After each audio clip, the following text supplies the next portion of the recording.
Au chapitre agricole, deuxième jour du SPACE, le salon des professionnels de l'élevage à Rennes.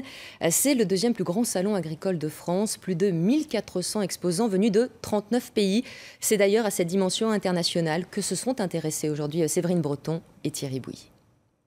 Dans les allées du SPACE, comme dans n'importe quel salon international, on parle anglais, allemand. Mais ici, on parle aussi wolof ou chinois, car on se presse des quatre coins du monde pour découvrir l'agriculture bretonne.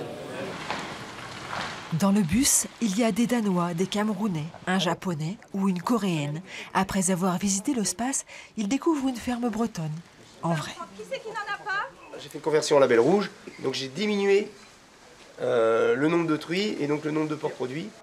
Louis-René est éleveur au Cameroun. Quand Vincent élève 3000 porcs par an, lui en produit une toute petite centaine. Je voulais donc savoir qu'est-ce qui différencie l'alimentation des truies gestantes et l'alimentation des truies laitières. Mon souci, c'était d'apporter une réponse aux besoins en protéines des populations locales en Afrique. Parce qu'aujourd'hui, la viande est encore un luxe.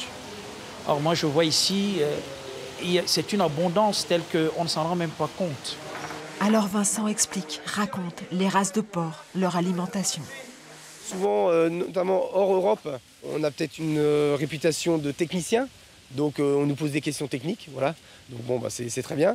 Mais ce que j'essaie de montrer aussi, moi, c'est qu'il n'y a pas que les techniques qui comptent, voilà. Il y a surtout de réussir à gérer la boutique correctement. Donc par exemple, l'alimentation, comment est-ce qu'on la gère, parce que c'est quand même 65% du coût de production. Les visiteurs comparent. Les élevages du Pays-Bas ressemblent aux nôtres, mais il y a quelques bonnes idées à prendre. Ici, en France, les éleveurs essayent d'inviter le consommateur à acheter des produits français, des cochons nés et élevés en France.